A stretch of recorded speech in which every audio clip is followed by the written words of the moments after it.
Esta historia empezó en un lugar lejano, cuando Argentina no era ni siquiera un sueño, ¿se acuerdan? Era 1806 y las flotas inglesas desembarcaban en la costa de la provincia de Buenos Aires.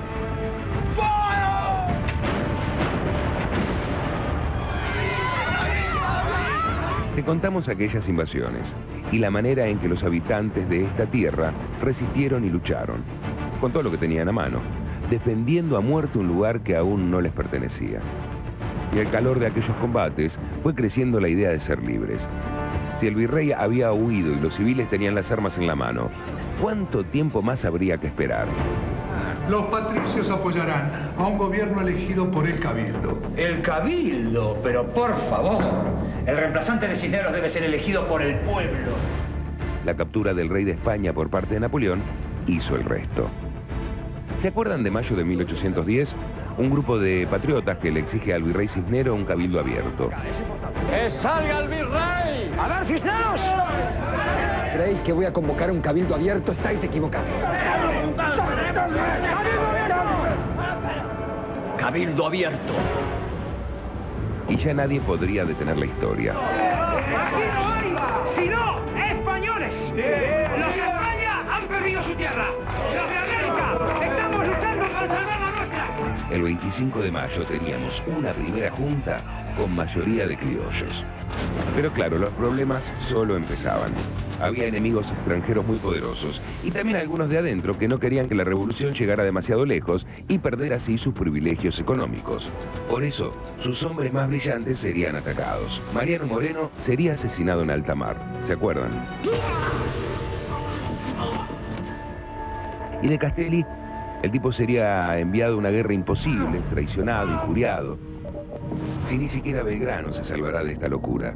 Un pensador obligado a conducir un ejército de pobres. Y lejos, bien lejos. He sido completamente batido en las pampas de Ayohuma cuando más creía conseguir la victoria. Pero nada me arredará para servir, aunque sea en la clase de soldado, por la libertad e independencia de la patria. Así todo, daría batalla hasta el final, entregando silenciosamente su vida. A esta historia le estaba faltando un héroe capaz de enfrentar los peores desafíos. Y lo tuvo, claro, José de San Martín. ¿Se acuerdan de él? Los gallegos creen que estamos cansados de pelear y que nuestros sables y bayonetas ya no cortan ni ensartan. Vamos a desengañarlos. Seamos libres y lo demás no importa nada. Reorganizó el ejército y definió un plan tan brillante como temerario: atacar a los españoles en Chile y Perú. Pero para eso había que cruzar la cordillera. Hombres y mulas enfrentando el frío, la altura, la enfermedad. Y lo logró. Así dejaría el continente a un paso de la libertad. Pero sería derrotado por el odio de sus enemigos de Buenos Aires. Entonces, el libertador de América se tuvo que ir a morir a Europa. Él pide como última voluntad que su corazón descanse en Buenos Aires. Los diferentes gobiernos no le dan caso. Y recién en el 80, después de 30 años, vuelve el cuerpo de San Martín a la Argentina, a su patria. Historia argentina, ¿no? Para 1820 vendría el tiempo interminable de las guerras civiles. Unitarios, federales, porteños, provincianos. Y en el medio, el tesoro de Buenos Aires, la caja de la aduana. ¿O qué pensaban? ¿Que era solo por amor a la patria? Es el tiempo de las traiciones, de los crímenes y de las venganzas. Es la anarquía. Hasta que llega Juan Manuel de Rosas. ¿Se acuerdan de él, no? ¿Cuándo será el día en que los juramentos tengan algo de sagrado? La unión, mis compatriotas. La patria nos la pide. Cuando asumió todo el poder allá por 1829, inauguró un largo periodo de orden, pero también un régimen violento y oscuro que apagaría las voces opositoras. Que a todo el que se lo conozca como enemigo del restaurador, se lo mate a palos y puñaladas. Y terminaría asfixiando las economías del interior. Tras varias décadas de hegemonía absoluta, el poder de Buenos Aires iba a ser cuestionado por Urquiza, otro terrateniente, pero del litoral. Con apoyo militar de varias provincias y hasta del Imperio del Brasil, Urquiza enfrentará a Rosas en la batalla de Caseros. Estamos en 1852. Esta historia continúa. Sean eternos los laureles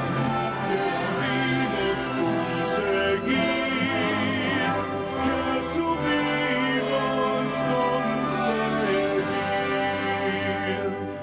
Corona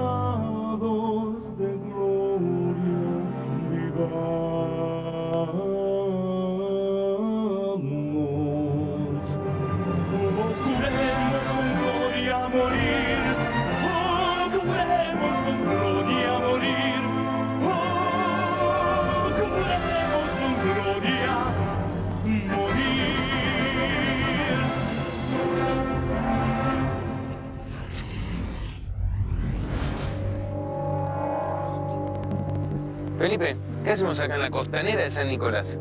¿Te acuerdas que estuvimos en el colegio militar en Palomar? Claro, donde fue la batalla de Caseros. Exactamente, la batalla de Caseros. La batalla de Caseros fue breve pero importante. En la noche del 2 de febrero de 1852, las tropas de Urquiza y Rosas se encontraron cerca del arroyo Morón. A las 7 de la mañana del día siguiente comenzaron las acciones.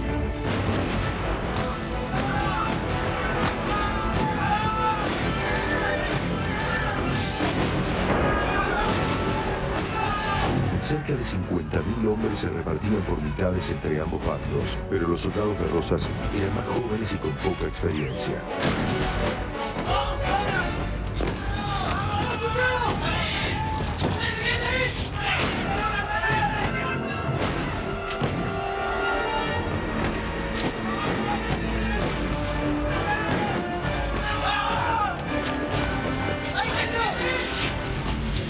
Al mediodía, la derrota era total. Los soldados rosistas se dispersaban, huyendo en todas las direcciones. Hubo 200 bajas. Fue una victoria rápida y sencilla. La mitad de las fuerzas del ejército vencedor habían sido aportadas por Pedro II, el emperador de Brasil, y entre sus filas marchaban 3 futuros presidentes de la Argentina: Urquiza, Bartolomé Mitre y Domingo Sarmiento. Está bien. La batalla en la que Urquiza derroca a Rosas, que es la batalla de Caseros. Urquiza es un grupo muy variado de gentes, intereses, ideologías, que pronto iban a entrar en crisis, ¿eh? Ok, todo muy bien, todo muy claro. ¿Pero qué hacemos acá en San Nicolás? Urquiza sabía que con Rosas o sin Rosas lo que había que cambiar era un esquema muy atrasado que venía de la época de la colonia, un esquema centralizado, ¿no? Un modelo que perjudicaba a las provincias y beneficiaba a Buenos Aires. Entonces Urquiza firmó un acuerdo con los gobernadores. Que lo firmó acá en San Nicolás. Exactamente, Mario, por eso estamos en San Nicolás.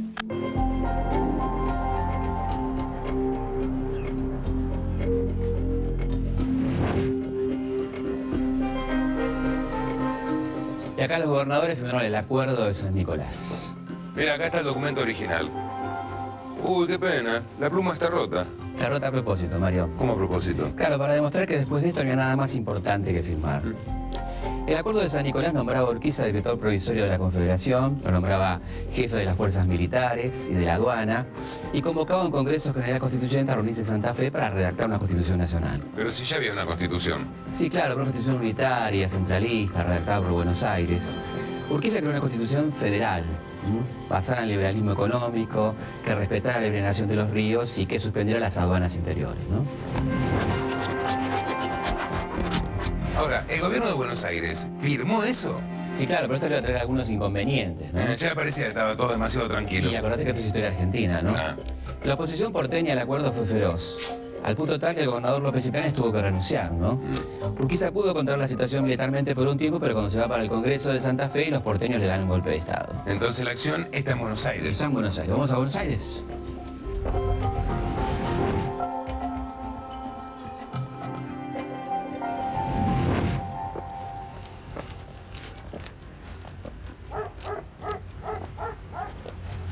Felipe, esto está tranquilo. Sí, pero no por mucho tiempo, ¿eh? ¿Y este? Volvete Entre Ríos, provinciano. ¿Alto como dijo? Buenos Aires es de los porteños. Retire lo dicho, que no se ¡No retiro nada! ¡Quédese quieto, disparado! ¡No, quédese quieto! Un levantamiento de 2 personas. Esperá. ¡Alto! Si gritan o hacen algún movimiento, son hombres muertos.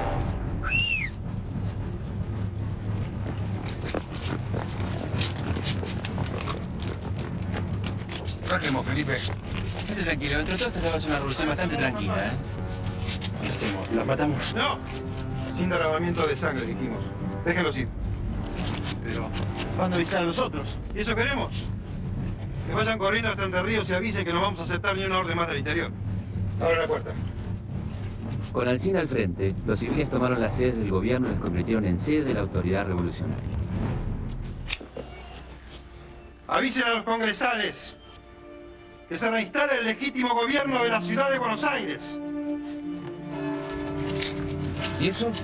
Es la señal que están esperando los del cuartel de retiro para ocupar la sede y prepararse para el posible contraataque de Urquiza.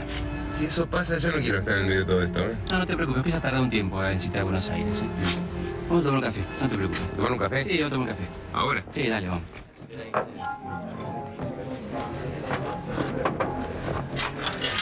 ¡Qué lindo! ¿Lo conocías? Claro, es un bar histórico. Un bar histórico, ahora todos le dicen bar histórico.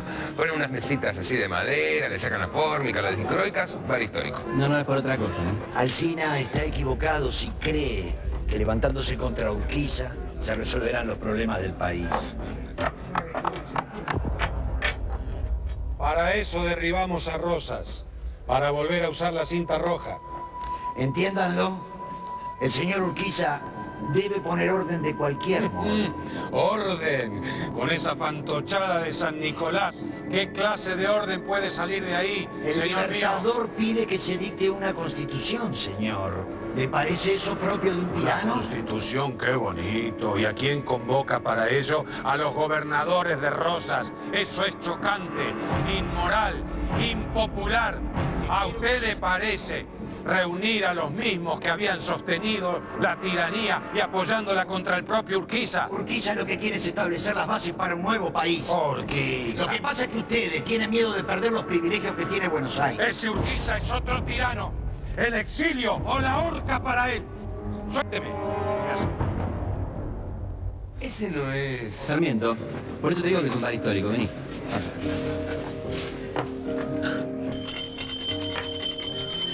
La revolución ha triunfado.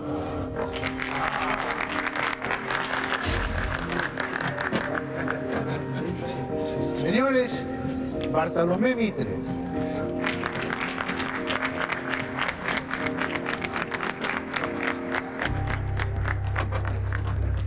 No entiendo. Urquiza se retira sin tirar un solo tiro. Te explico.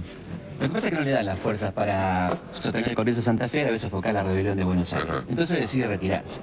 Pero entonces Buenos Aires queda separada del país. Claro. Es una locura total. ¿Una locura, dice usted? Buenos Aires fue humillada por el tirano de Urquiza. ¿A usted le parece que Buenos Aires tenga solamente 2 diputados y que encima uno de ellos sea del carril, un provinciano? Usted es un loco, un borracho. Sarmiento, Por favor, estoy harto. Siéntese, me falta la clientela. ¿Desean algo los señores? Quisiéramos saber cómo hacer para ir a Santa Fe. ¿A Santa Fe? Al Congreso Constituyente, sí. Ahí hay 2 puertas. Una dice caballeros, Sí. la otra dice privado. No. Por ahí van a Santa Fe. La otra dice damas, caballeros y damas. La dama estará como 20 años en los bares, así que damas no. Por acá, sí. Tranquilo, María, no te preocupes. ¿Estás seguro? Sí, sí. La llave. Por acá. Buenas noches. A Santa Fe. Así es.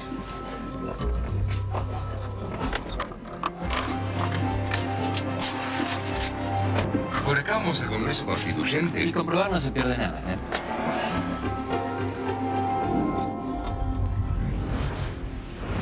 Parece que llegamos a Santa Fe. ¿Dónde se reunieron? En el Cabildo de Santa Fe. Vamos, va a ser emocionante estar en el lugar donde se hizo la Constitución Nacional. Sí, pero me parece que no va a ser posible. ¿Por qué no? Y porque el Cabildo Histórico de Santa Fe fue demolido en 1909 para construir la Casa de Gobierno, ¿no? Ah, qué bien que estuvieron, ¿no? Parece que los ecos de la Constitución no lo dejaba gobernar. Y probablemente. Así que las sesiones comenzaron el 20 de noviembre del 52 y estaban todos.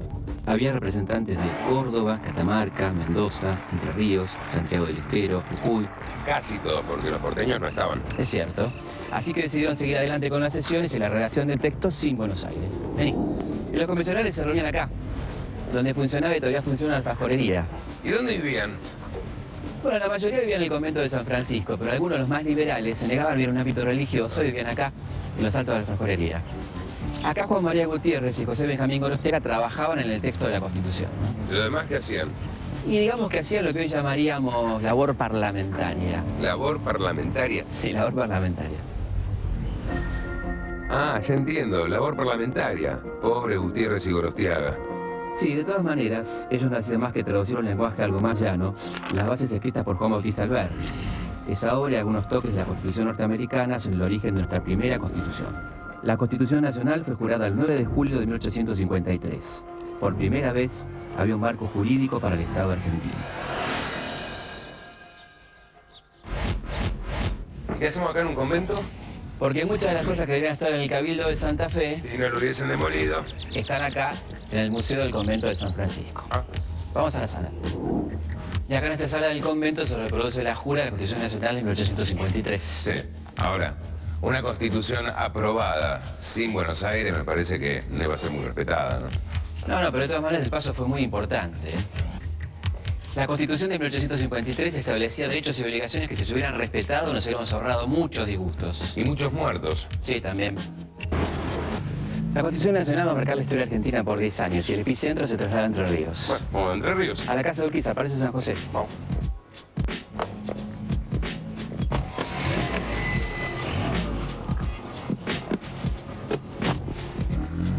¿De dónde había salido Urquiza? Urquiza era un hijo de vascos. De hecho, con la Revolución de 1810, su familia se fue un par de años al Uruguay por sentirse fieles a la corona española. Sí, pero volvieron y les fue bien. Le fue muy bien. Llegó a tener 1 millón de cabezas de ganado. El que desbancó al estanciero Rosas fue otro estanciero. No te olvides que más allá de los discursos y símbolos, está siempre el tema de la navegabilidad de los ríos, de quién pueda comerciar con el exterior y quién se queda con la plata de la aduana. Entonces Urquiza debe tener una linda casita. Bastante linda la casita, Mario.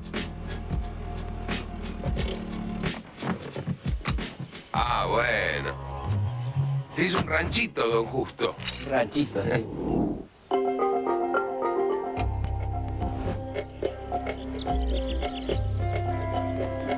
Tardó 10 años en construirlo. Adentro vivía con su numerosa familia. Había un área de servicios donde estaban las habitaciones de los maestros de los chicos. Había panadería, quesería, pulpería, almacén y cocheras. Cocheras.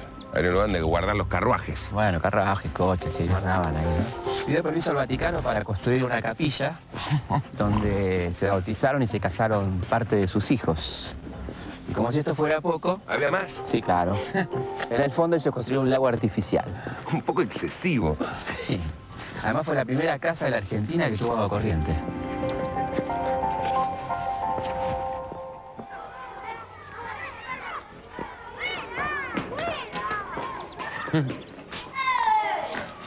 ¿Y esto? ¿Qué había? ¿Un jardín de infantes en el Palacio San José? No, Mario, son los hijos de Urquiza. ¿Cuántos tuvo? 23 reconocidos. 11 con su última mujer, Dolores, y 12 con parejas anteriores. Cuando Urquiza murió, su hijo mayor tenía 50 años y la menor apenas 3 meses. Ahora entiendo por qué tenía una casa tan grande. Y también sé qué es lo que más le gustaba a Urquiza. Efectivamente, pero tienen un gusto más raros también, ¿eh? ¿Cómo cuáles? Y por ejemplo, sus modelos, Alejandro Magno, Julio César, Napoleón y Hernán Cortés. ¿Nunca un Tupac Amaru? No, nunca, ¿eh? ¿Qué tanto bullicio es eso? Vamos, silencio, que papá está trabajando en algo muy importante. Vamos para allá. Vamos. Dolores Costa de Urquiza. Ah. ¿Y qué era lo tan importante que estaba haciendo Urquiza? Urquiza impone un bloqueo al puerto de Buenos Aires al mando del coronel John Haskell Coe, que obligaba a los barcos a venir directamente a Paraná, arruinándole a los porteños la principal fuente de ingreso. No.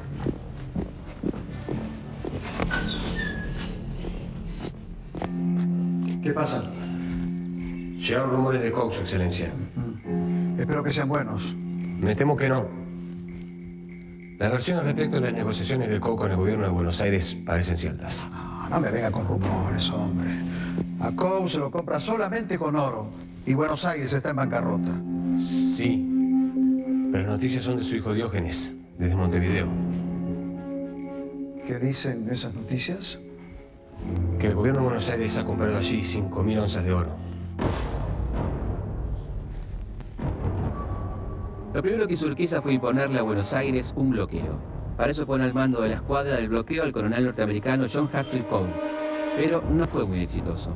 El marino vendió la escuadra por 5.000 onzas de oro y se terminó el bloqueo.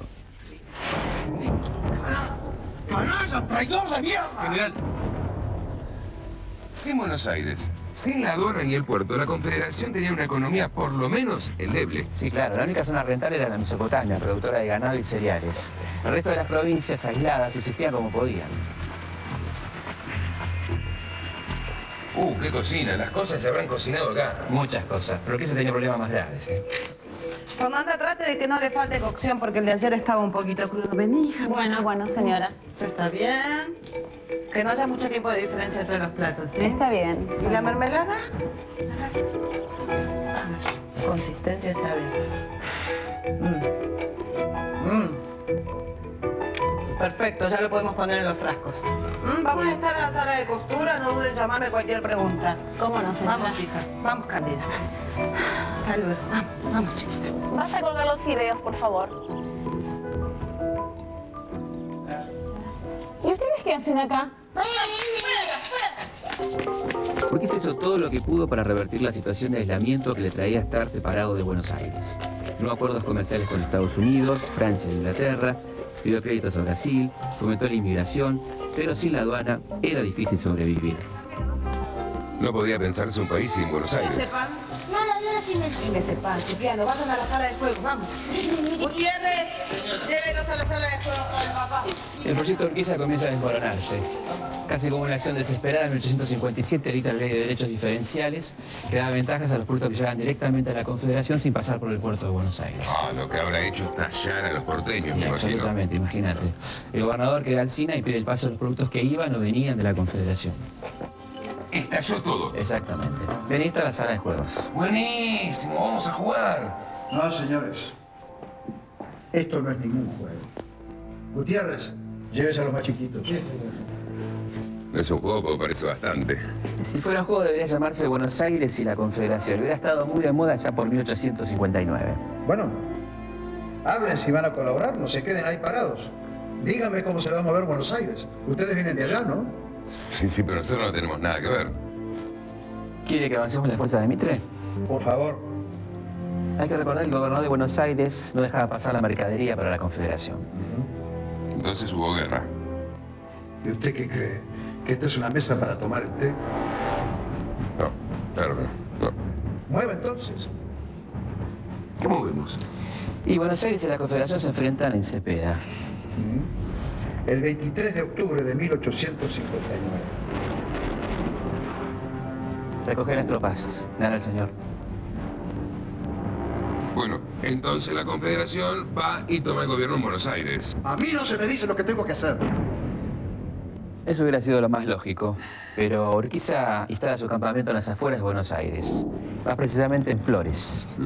Y en noviembre del 59 firma el Pacto de San José de Flores. Así es. Buenos Aires se comprometía a entrar en la Confederación. Y a su vez esta iba a aceptar las reformas que los porteños le harían a la Constitución. Bueno, todo listo. Un gusto, don Urquiza, en serio. No, pará. Es un pacto argentino, Mario. No va a durar mucho tiempo. Buenos Aires tarda demasiado en cumplir con su parte y un pequeño conflicto en la provincia de San Juan vuelve a desatar la agresión. Buenos Aires y la Confederación se vuelven a enfrentar. Así es. Esta vez en Pavón. ¿Y eso dónde queda? Acá nomás, cerca del arroyo Pavón. La superioridad numérica de Urquiza es notable, ¿no? Así es, señores. Todo está bajo mi control. Basta. Paremos esta agonía. Perdimos.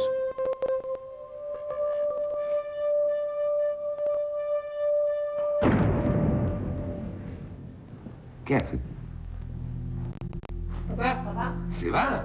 Papá, ¿dónde va? Se tiene todo para ganar. Urquiza se fue. Curiosamente, cuando su caballería ya había vencido a la de Mitre, el entrerriano entregó su ejército. ¿Me estás diciendo que entregó el poder? Digo que teniendo el combate en sus manos, retiró sus tropas del campo de batalla. Y tomó una decisión que muchos no le perdonarían jamás. Muy bien, hija. Nunca quedará del todo claro por qué entregó una batalla que podía haber ganado.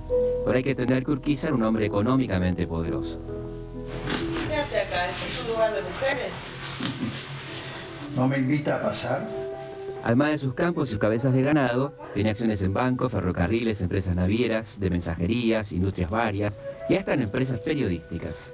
¿Le gusta papá mi bordado? A ver. Muy lindo. ¿Lo hizo usted sola, mija? Con un poquito de ayuda. Ah, muy bien. A ver, ¿me muestra el suyo? Muy lindo también. Aunque fuese millonario, ¿a Urquiza no le convenía tener el poder de Buenos Aires y con eso el poder de todo el país? Sí, claro, pero se hubiera ganado en Pavón, ¿cuánto tiempo hubiera durado en el poder?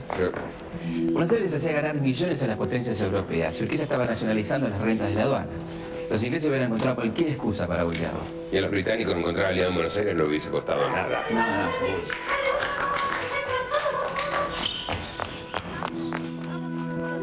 Y lo que Urquiza sabía era que si caía, perdía todas sus propiedades. Esta fue una de las razones por las que muchos federales lo considerarían un traidor a la causa.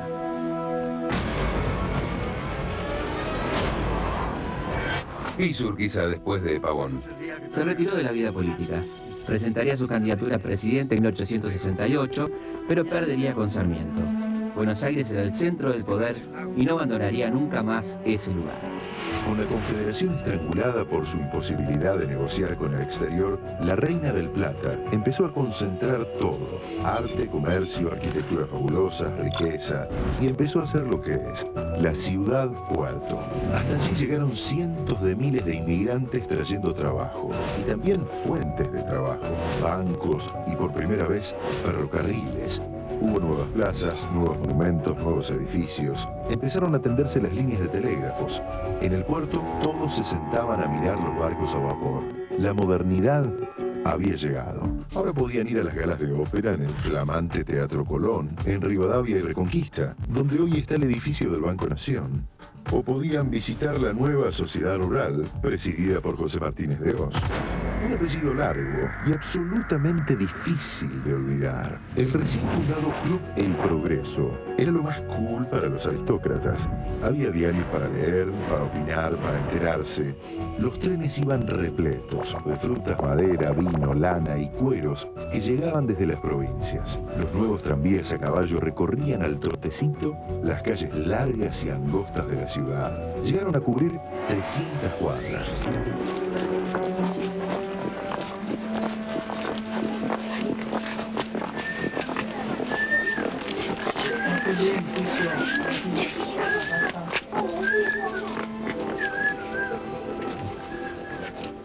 Bueno, Felipe, es hora de volver. No, Mario, es hora de seguir. Pero para seguir, tenemos que volver unos años atrás, al momento en que Bartolomé Mitre, su antiguo aliado, empieza a convertirse en el principal enemigo de Urquiza. La revolución ha triunfado. Cara dura. Señores, Bartolomé Mitre. Felipe, ¿y de dónde viene Mitre? ¿Te acordás de ese chico que estaba en la estancia de Rosas? ¿Qué chico? Ese chico que Rosas decía que no servía para nada. ¿Te acordás cómo se llamaba? Se llamaba Bartolomé Mitre. Sí, Mario, Bartolomé Mitre. El primer presidente de la República Unificada. Don Juan Manuel, ¿es verdad que Rosa se escribe con Z y usted lo cambió? Bueno, Barberito.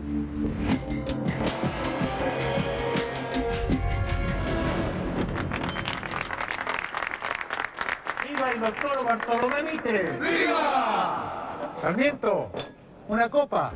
¿Cómo no? Para una vez que invita a la casa. Bueno, su familia se exilia en Montevideo durante la época de Rosas, cuando tenía 17 años. Ahí empieza su carrera militar, su carrera política, y se contacta con los círculos intelectuales exiliados en Montevideo, ¿no? Intelectuales que recuerdo, José Mármol, me acuerdo también de Echeverría. Claro.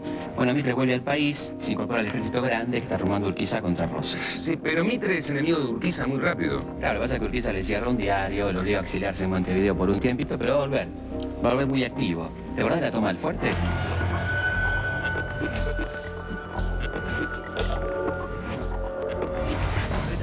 Provinciano. Buenos Aires es de los porteños. Y lo digo que no retiro nada.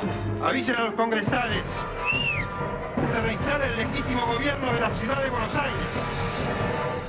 La que comandaba Valentín Alsina. A mí me pasó 3 días después. Está muy bien. Hágalo circular. De acuerdo. Muy bien, entonces. Adelante. Bartolomé. Felicitaciones por el éxito de la revolución. Buenos Aires no podía aceptar otro tirano. Lamento mucho no haber podido estar presente. Nosotros también lo lamentamos, pero sabíamos que su corazón estaba con nosotros. ¿Alguna noticia de que Urquiza esté movilizando tropas? No, por ahora no. Pero hay que estar prevenidos. ¿Va a aceptar el cargo? Sí, sí, no lo dudes. Muy bien. Atención. Mitre es el nuevo comandante de la Guardia Nacional de Buenos Aires. Felicitaciones a ustedes, ciudadanos de Buenos Aires, por su valentía. Felicitaciones. Quisiera leerles una proclama. Mitre es uno de los líderes del movimiento del 11 de septiembre de 1852. La revolución. Depende a quién se lo preguntes, eso será una revolución o un golpe de estado oligárquico contra la autoridad de Urquiza. Mis amigos, compañeros de lucha, habéis visto a nuestros conciudadanos arrancados de sus hogares para ser trasladados como negros de África, lejos de aquí, donde lloran en la miseria. Habéis visto nuestras instituciones a merced del capricho de un mandón que no reconocía más ley que la fuerza, ni más regla que su voluntad. Habéis visto que se ha pretendido presentar nuestra provincia ante el Congreso como una cautiva ante la toldería del Pampa, atada de pies y manos y con una mordaza en la boca. Y sin embargo, aún faltan ciudadanos de Buenos Aires en la fila de la Guardia Nacional. Los cobardes que no respondan a este llamamiento merecerían ser marcados con un hierro ardiente en medio del rostro para conservar eternamente el sello innoble del esclavo.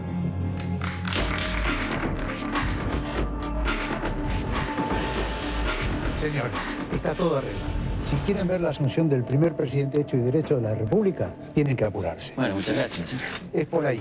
Pasen esa puerta, sigan todo el pasillo, es al final de todo. Gracias. ¿Vamos a la asunción de Mitre? Sí, llegamos. La llave.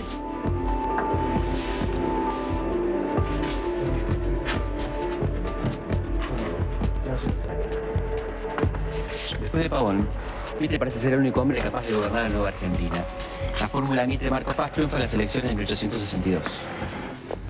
Bueno, lo de elecciones es una forma de decir. Sí, claro, hasta 1912 con la ley de Peña siempre va a ser una forma de decir, ¿no? ¿Y por qué ese tipo recién nos dijo que Mitre fue el primer presidente? En realidad el primer presidente fue Rivadavia, 1826, con una constitución que solo respetaba a Buenos Aires, ¿no? Ok, ¿y Urquiza qué era? Urquiza fue el primer presidente constitucional de un país que no contenía a Buenos Aires. ¿Y qué pasaba con Mitre? Bueno, Mitre fue el primer presidente constitucional del país unificado, ¿no? Y acá funcionaban las dos cámaras del Congreso. ¿Juntas? No, se turnaban, se iban alternando, ¿no? Y acá llegó Mitre con su carruaje, le habrán puesto la banda presidencial, le entregaron el bastón, seguro que habrán cantado el himno. No, en aquella época no había tanta ceremonia, ¿no? Llegó, estaban sus allegados, leyó una fórmula constitucional y dijo unas palabras. Es como si lo estuviese viendo. Al aceptar estos deberes, he contraído el compromiso sagrado de devolver a los pueblos en forma de felicidad, de libertad, de bienestar, todo el poder legal que deposita en mis manos. Y de acá a la Casa Rosada, donde habrá ido a trabajar. No, la Casa Rosada no existía todavía. Mitre trabajaba en una oficinita que estaba en Balcarce, Rivadavia, en el Viejo Fuerte.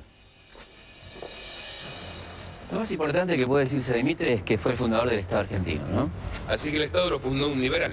Sí, pero los liberales eran los de antes, ¿no? Organizar el Estado significaba fundar colegios, centralizar la recaudación impositiva, emitir moneda, y algunas tareas un poco más cruentas también, Había ¿no? que disciplinar a las provincias. Sí. Durante muchos años del gobierno de Mitre, el ejército llevó más del 50% del presupuesto nacional.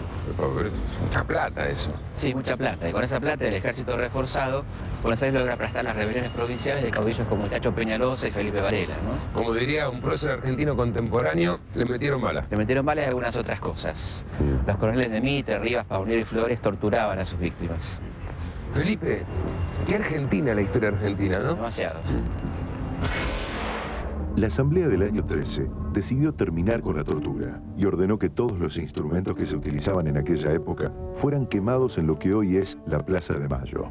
Los cepos, los grilletes, el torno que apretaba el pescuezo, los potros, las garruchas, la sierra, las ataduras con piedras o pesan, los instrumentos con pinchos en su interior, las cigüeñas, los aplastapulgares, las garras de gato, las cunas de Judas, los agarracuellos, los aplastacabezas, los garrotes viles, los collares de púas. Pero esa fogata no alcanzó. No había pasado mucho tiempo y el alguacil mayor de Buenos Aires ya se quejaba. El potro de castigos de la cárcel estaba roto. Enseguida le dieron uno nuevo. los indios eran decapitados y marcados con hierros al rojo. En 1854, un año después de haberse jurado la Constitución, los azotes volvieron a las cárceles. El general Mitre explicaba que después de todo, azotar a alguien era más humano que matarlo. La tortura en nuestro país está penada por la ley desde hace mucho tiempo. Sin embargo, pensando en torturar y en no dejar huellas, un argentino tuvo una idea. Fue el jefe de policía durante la dictadura de Uriburu en los años 30. Le decían Polo y era el único hijo del célebre escritor Leopoldo Lugones. Polo Lugones tenía poco más de 30 años cuando inventó la picana eléctrica. A su hija Susana le decían Pirí.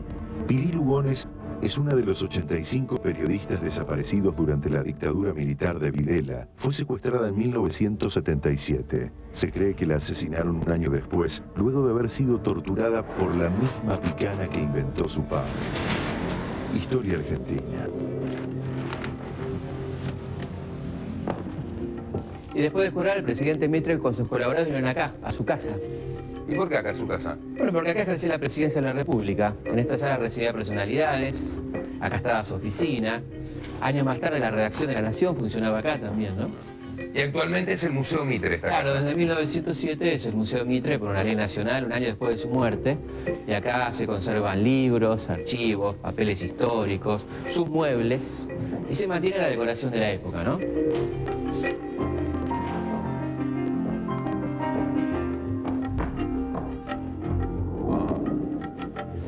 ¿Esta era la biblioteca de Mitre? Sí, claro. Y que además de todo Mitre era un gran intelectual, ¿no? Autor de ensayos, poesía. A su muerte esta biblioteca llegó a tener más de 20.000 volúmenes. Además contenía archivos, partes de guerra y documentos pertenecientes a Belgrano y San Martín que fueron la base de sus dos grandes biografías. Se podría decir que Mitre fue el primer gran historiador argentino, ¿no? ¿Y cómo siguió después la historia de Mitre? Bueno, en 1868 deja la presidencia y en el 74 trata de tomarla, pero fracasa, ¿no? ¿Y cómo sería hoy en día la campaña para presidente de Mitre? Así. Porque inauguró 14 colegios nacionales para llevar al pueblo la educación. Porque instruyó a su ministro Vélez Arfiel para redactar el Código Civil. Las preguntas las va a responder el doctor Vélez Arfiel, autor del Código. Porque duplicó nuestra red ferroviaria gracias a un novedoso convenio con empresas británicas. Argentinos, la patria los reclama. Es hora de subirse conmigo al tren del progreso. Por todo eso y mucho más, vota Mitre. Entonces Mitre duplicó la cantidad de kilómetros que había de la red ferroviaria. Red ferroviaria que había sido concesionada por el gobernador de Buenos Aires, pastor obligado de los ingleses. Pero ahora los ingleses van a hacer un mucho mejor negocio, ¿no? ¿Por qué? Bueno, porque el Estado se hace cargo de la compra de las tierras, la construcción de las estaciones, se le garantizaba a la empresa un mínimo de ganancia del 7% anual. Bueno, pero está bien, porque cuando termina el contrato esas tierras vuelven al Estado y valen más plata porque por ahí pasaba el ferrocarril. Me parece que no entendiste bien, Mario. La empresa recibía 5 kilómetros a cada lado de la vía en un recorrido de 700 kilómetros. Saca la cuenta. Dios mío, espera. Son 3.500 por 2, 7.000 kilómetros cuadrados de tierra. Unas 35 veces la superficie de la ciudad de Buenos Aires. ¿Sabes qué dijo Mitre de este contrato? No. Que era un modelo para las futuras generaciones de argentinos. Bueno, algo de razón tenía, ¿no? Y sí. El 29 de agosto de 1857 fue sábado y había 30.000 personas en la Plaza del Parque del barrio de San Nicolás.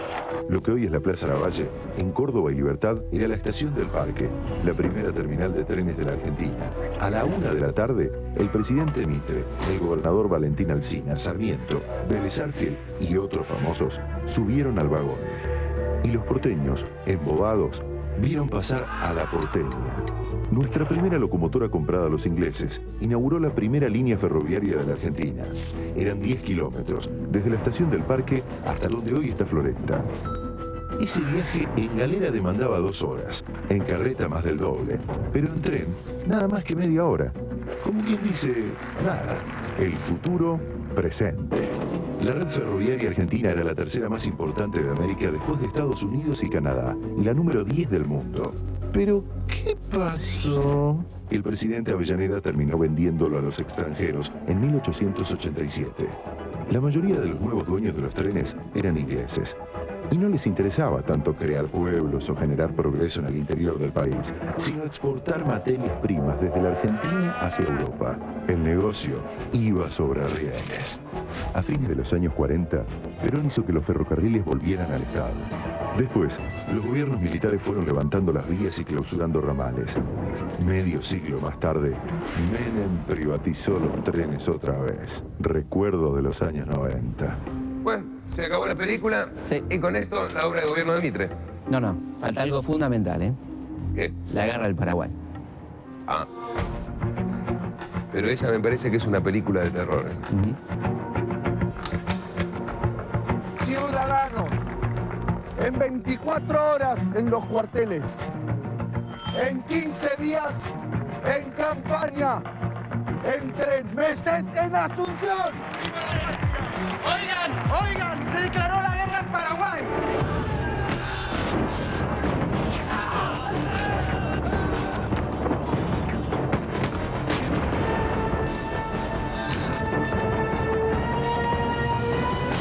¿A dónde va en horas de clase, alumno Pergolini? ¿Estudió la lección? ¿Hizo la tarea, alumno Pergolini? ¿Qué sabes, sargento? Bueno, que fue el padre del aula, que la lucha fue su vida, su elemento. Pero eso no es lo más importante, ¿eh? ¿Qué fue lo más importante? Y que era un hombre comprometido con la ciudad de su tiempo y que hoy sería muy políticamente incorrecto.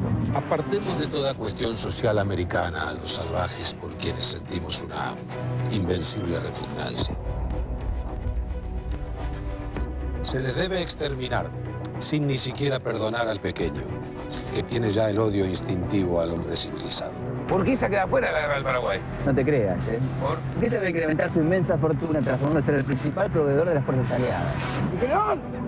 ¡Tenemos un prisionero! Traidor, mierda. ¿Por qué me abandona, soldado? Que muchos soldados argentinos son enviados al frente engrillados. ¿Engrillados?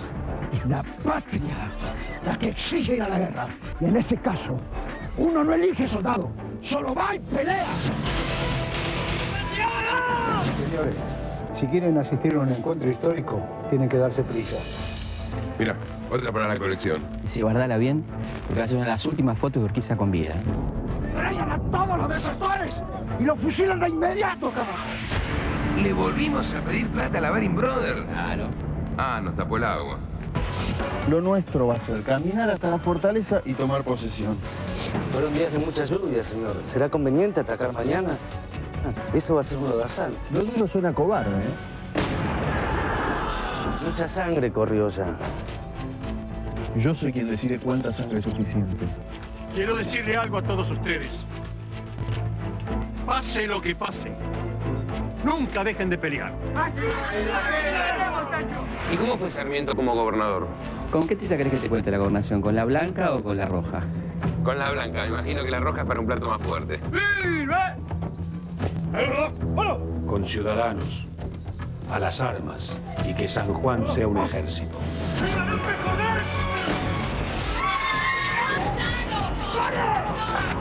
¿Y entonces este quién es? Sarmiento, Mario. Y a veces nos parece que los próceres nacieron con 45 años, arrugas y pelados. Necesito ver una vida previa, ¿no? Sin trabajo y sin sacrificio nunca va a ser nadie. Señora, estoy estudiando para ser presidente. Presidente. Señor presidente, los pueblos, cansados de una dominación despótica y arbitraria, se han propuesto hacer justicia. Yo le decía a Mitre, no se preocupe por economizar sangre de gauchos. Este es un abono que es preciso hacer útil al país. Vaya a defender a su madre y a sus hermanos. Vaya, asegúrese que escape y no se detenga por nada. En el año nuevo de 1869, las tropas aliadas ingresan a Asunción saqueando, matando a sangre y fuego. La orden era que no tenía que quedar ningún paraguayo varón vivo mayor de 12 años. ¿Y Solano López?